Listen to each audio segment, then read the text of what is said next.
Malaysia's My Second Home residence program, called the MM2H program, has been suspended for some time. Now it's back with new requirements. I'm going to explain exactly what you need to know.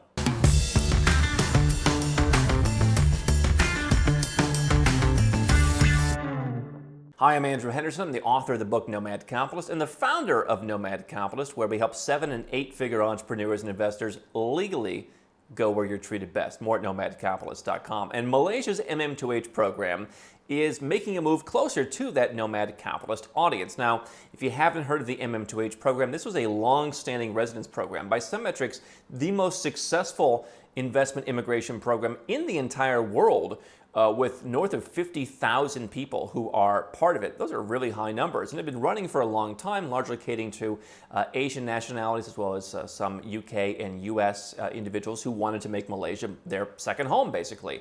It allowed you to live in Malaysia for as long as you want. It's a 10-year social pass.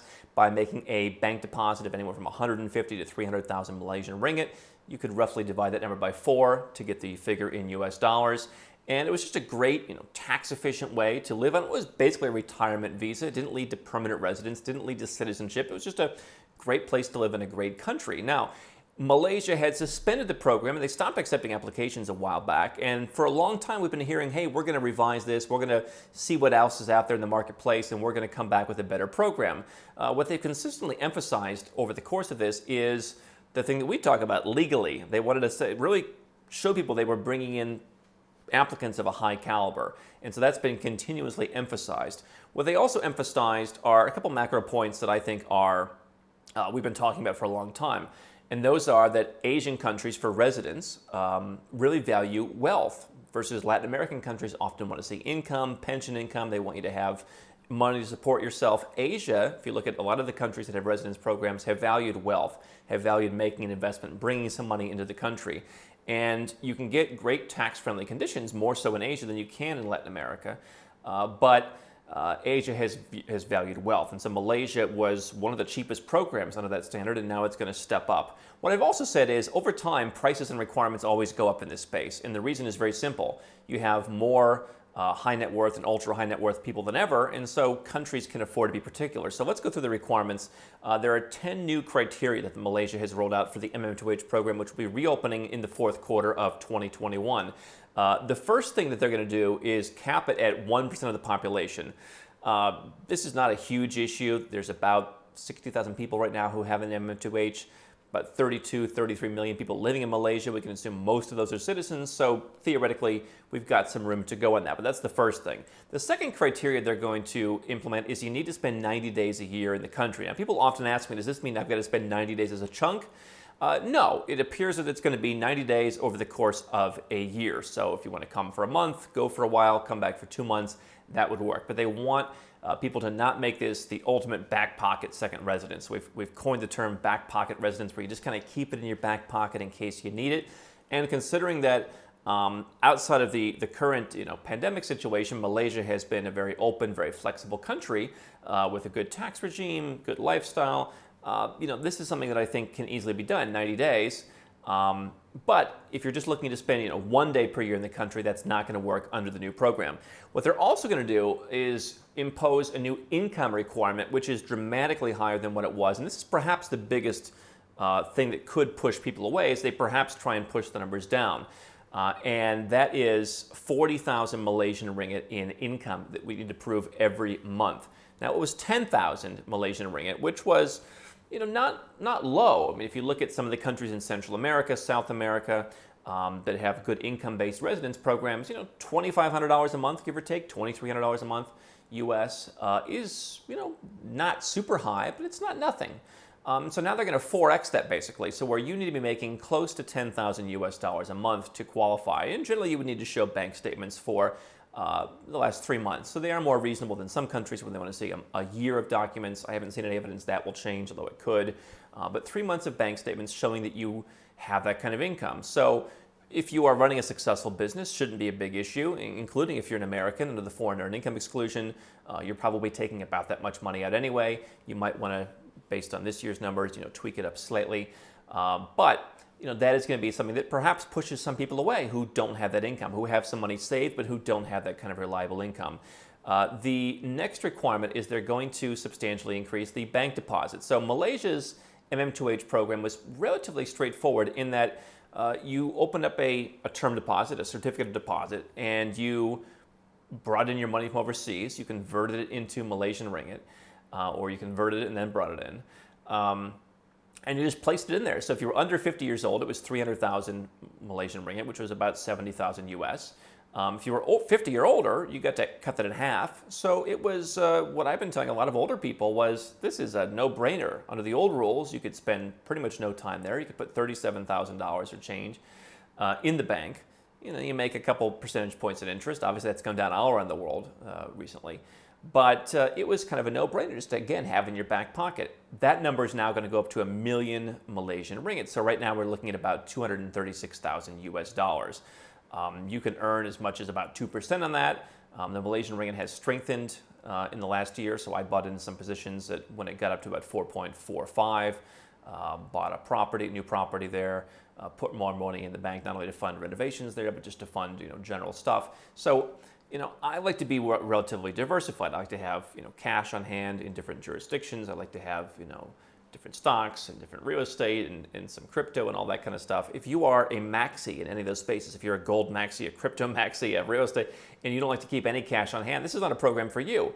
I happen to think some liquidity is good. Theoretically, if you access that liquidity, you would lose your participation in the program, but you're going to have to put that money in there at whatever the prevailing interest rate is. You're betting on the ringgit in a bigger way. And if you are all in some other asset class, there is going to be an opportunity cost to do this. Now, you can, as you can now, take out 50% of that after a year in the program to pay for kids' school, pay for medical expenses, or to buy a property. So you are able to access some of that after you've been in the program, but the requirement definitely is going to go up. It is not going to be unsubstantial. And so what I've said when they first suspended the program was look at Thailand next door. Now the Thai baht's been going down recently to where the investor visa there is now under $300,000 in bank or bonds or new real estate. So if you compare the MM2H, they were at 70 grand. Thailand was at the time well above 300 grand. It was 1/5 the price. Now they're going to be more in line with that. And so it's going to be a discussion of, which country do you prefer, Malaysia or Thailand. What they're also going to require from you is 1.5 million ringgit, so 50% above what you're bringing in and depositing in liquid assets. And so the question is, what's going to define liquid assets? Generally, in a procedure like this, I wouldn't count too much on crypto counting as that. So they're going to want to see that you have some kind of cash in the bank, that you have some kind of cash equivalence. And so I've always found Malaysia to be pretty reasonable to work with. I mean, the biggest issue that I've seen is where they'll need some documents potentially from your embassy, and where like the U.S. embassy, for example, just is difficult to deal with in that case. Malaysia has always been one of the most friendly countries in terms of the bureaucracy that I've found. So I think that there will be more flexibility perhaps in terms of demonstrating that you have the wealth than other countries which just are trying to dot I's and cross T's. But 1.5 million ringgit liquid, so you're looking at somewhere in the mid 300,000 US range. What they're also going to do is bring in two different age categories. So before it was 50 or over or under 50. But what they're doing now is aligning themselves with something similar to what the Philippines suspended SRRV program did, which is you got to be 35. So it's going to be 35 to 49 and then 50 and above. So this theoretically cuts out some people who are under 35 years old. And I definitely have some people who have been waiting for MM2H to reopen who are going to be under 35. So it appears right now that if you're under 35, you will need to wait. What they're also going to do, just procedurally, is change it from a 10-year, what they call social pass, basically a multiple entry visa that allows you to stay in the country as long as you want. From 10 years down to 5 years, they're going to charge higher fees. So it was 90 ringgit per year for every year that your passport had validity. So when I got mine, I had 8 years left on my passport. They gave me 8 years. It was 720 ringgit for that fee. They're going to up the processing fee and up the actual pass fee. So that's going to go up fivefold in terms of the actual pass fee. Overall, it's still going to be relatively affordable. I mean, we're talking a grand or two for somebody, and then not a lot more to add on a spouse or somebody like that. So overall, the program is going to be substantially more expensive. And I think what they're doing is moving away from more of the mass market appeal of, let's say, a Thai elite program where you're paying a fee to get in, $16,000, $17,000 for a 5-year pass. If you're single, for example, for the Thai elite, it's kind of that pass. I mean, this is not permanent residence. This is not a track to citizenship. It is something similar to the Thai elite. So now you're aligning to 5 years with Tyleet's baseline, entry-level 5-year package. But instead of paying a fee, they're basically moving more towards Thailand's investor visa requirements, moving more towards the kind of caliber person that might go to a South Korea residence program, which isn't talked about a lot, or the Thai investor visa.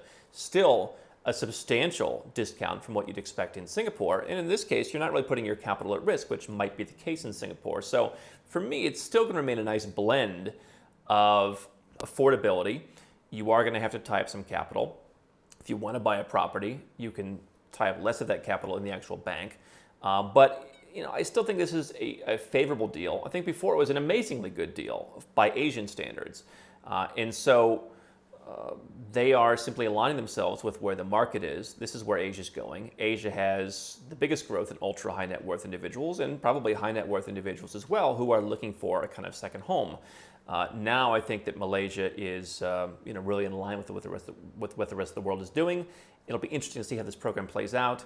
And what I'd like to hear from you is this program worth it? Leave a comment below. So people ask, Andrew, how do I get the most out of Nomad Capitalist? How do I begin my Nomad Capitalist journey?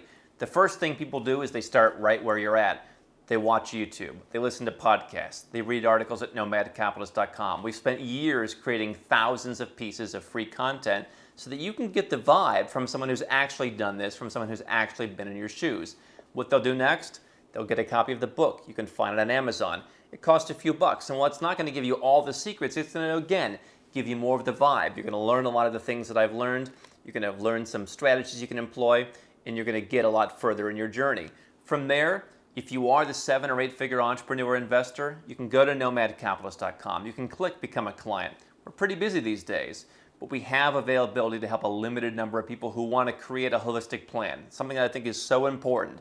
So if you want to do that, go to nomadcapitalist.com, click Become a Client, learn more about how it works and how we can help you.